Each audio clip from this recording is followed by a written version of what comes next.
So basically, I'm on a solo date, and I wanted to share with you guys what kind of people to avoid in your life.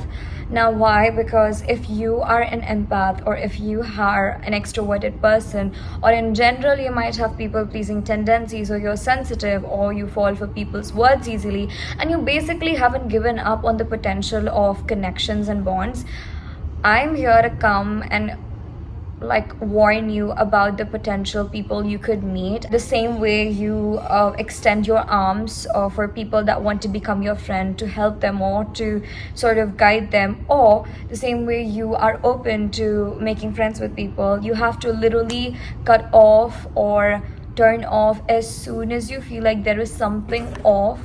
Why do I feel like I just got a call? Number one are the people that are all about words.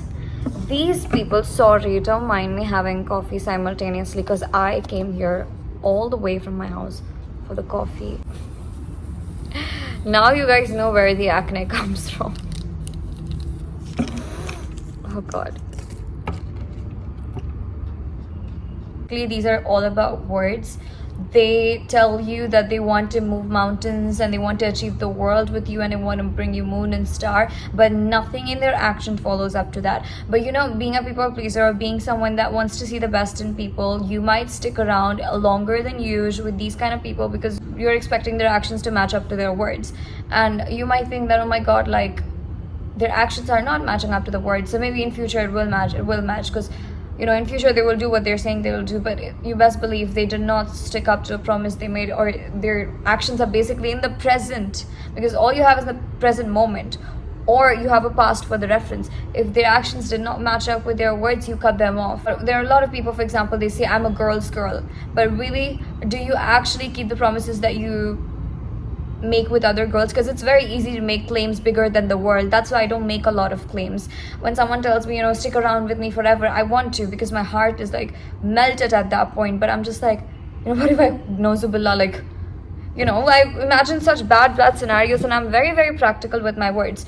But I don't like or buy into people that are all about words, because I just know that there is something that they are trying to make up for. Because if you want to give me everything you want me to get, or you want to give me that bond, or you want to not let our friendship get affected, or you want to sort of, I don't know, make me happy, then your actions must show. Do the way I do it, the way I stick up for my friends, the way the moment they say something, I make sure I keep them secure. I have a public profile, right? And I'm someone that wherever I have been, I'm not trying to brag, but I have been getting attention, good, bad, don't care, because I have a voice and I have not been able to voice it out. So I always voice it out, my opinions, and so for that reason I get a lot of hate and a lot of people that like me.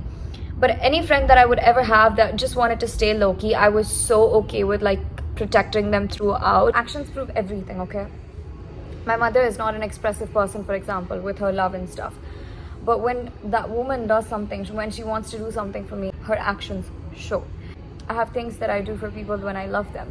But when I'm always talking, after a point it just looks so like odd and fake. And you know, when a person does not, there's a difference when a person does not have a lot to offer to you except just like words and their upliftment. That's great, but then don't make promises, don't claim a lot of things, because your actions then don't match up. For example, if I'm about to meet up a friend and that friend tells me that, you know what, I would never leave you out, or I would never make you an option when we're together outside, but then when you guys finally meet, that friend is literally like leaving you out, and then they're like, I hope you're okay, and then they're leaving you out, and then they're like, no, I'm with you, girl, I'm with you, and then if you don't want to hang out, just say I don't want to hang out. Life is simple when you just voice out what you feel.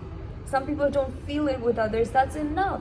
So it's just like, you don't want, I'm not a priority, don't claim I'm a priority, because generally people want to make up for something that's not the case.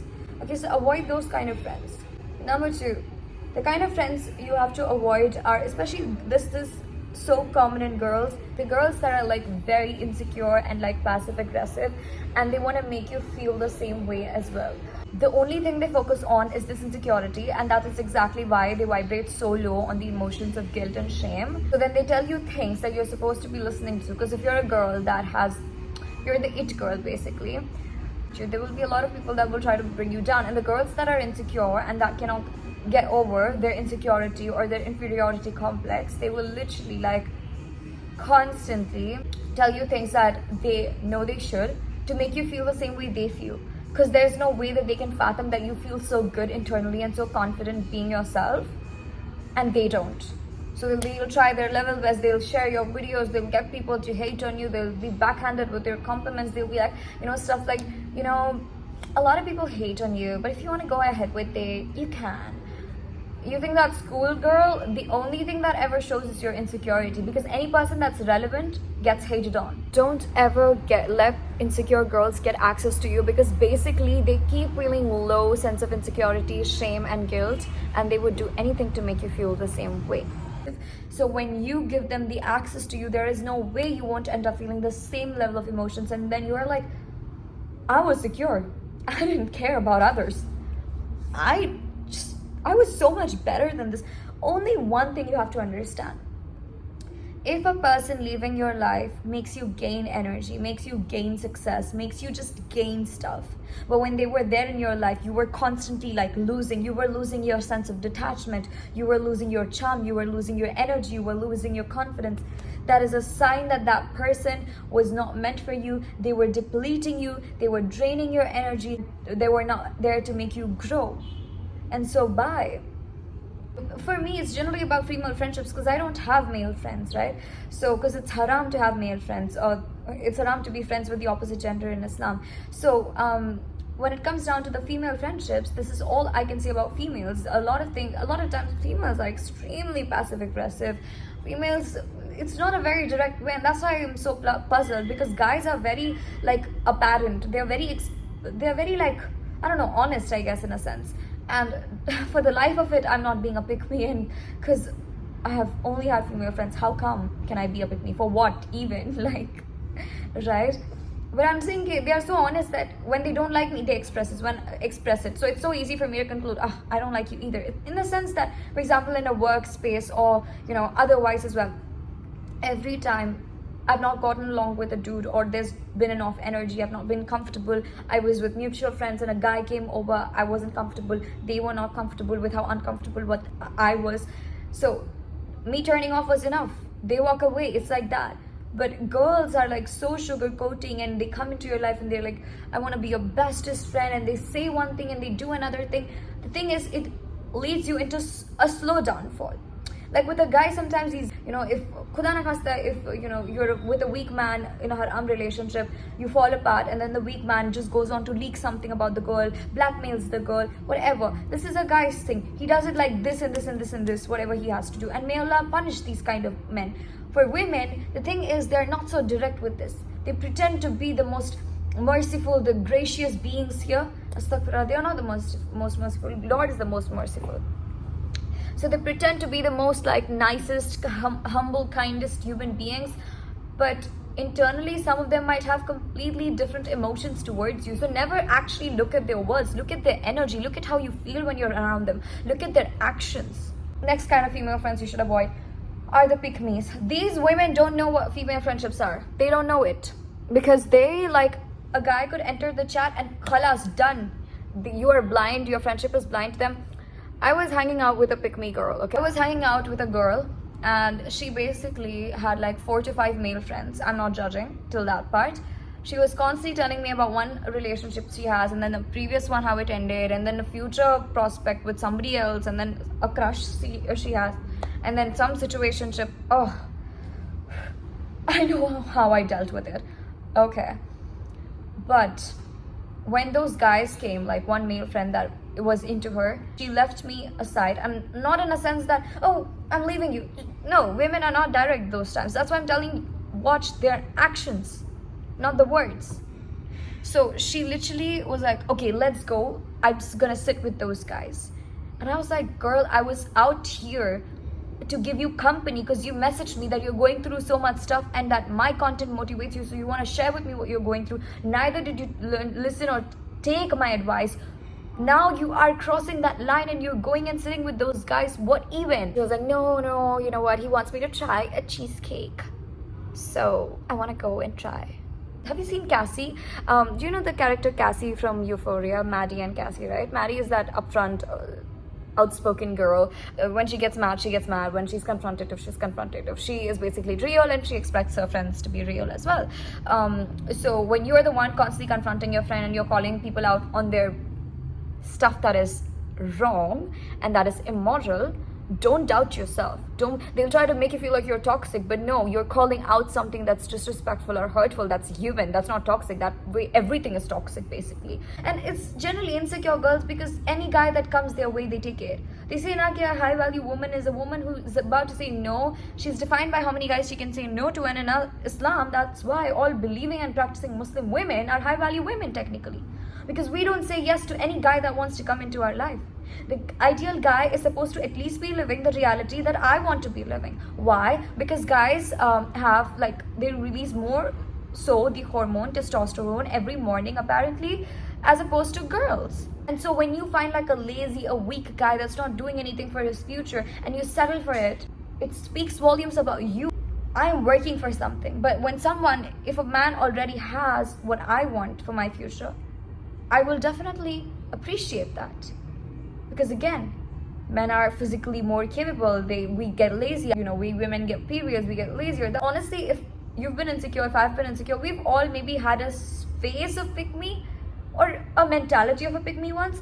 But kudos to you if you were able to get out of it, if you were able to get rid of it, because that's all that matters. Nobody was born with. We have both, right? The tendency to do good and the tendency to do bad. But it's like, if you are self-aware, but you prolong this behavior just because you don't want to change, it's like when you see somebody like that, you're like, you know what, love, I wish you the very best, and I don't want you to fall down, like spiral downwards with what you're doing, but I want to grow. And as much as I cherish our bond, I don't see myself like thriving with you. Words mean nil, nothing, so might as well leave you. That's that.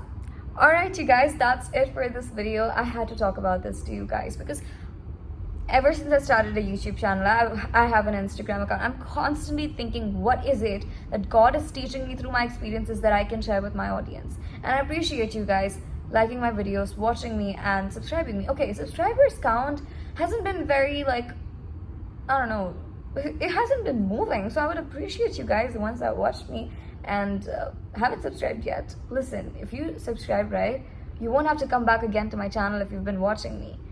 So if you watch me, you might as well subscribe, because I'll come up with great content for you guys and I'll be honest and genuine, inshallah ta'ala.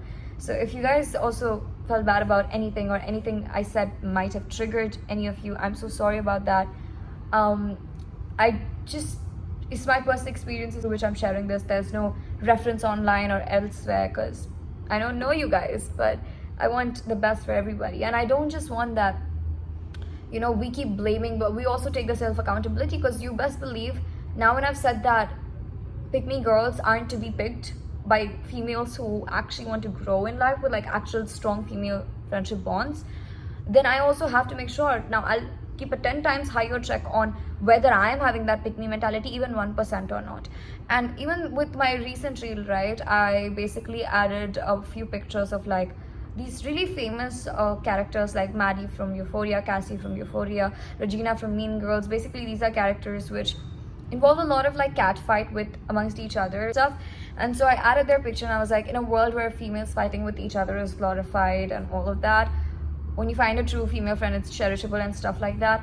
So now I'm making sure that I don't glorify watching these women as well and like deriving my confidence from their confidence, because I'm just like, as much as it involves empowerment, it also involves so many things that go out of my moral value. So yeah, I think it's also about self-accountability. As much as it's about like teaching others how to be. So that's also to be kept in mind. But jazakallah khair for watching. I hope you guys liked this video. If you did, do hit the like button, share this video, and subscribe to my channel. I will meet you guys in my next video, inshallah. Until then, Allah Hafiz. Fi aman Allah.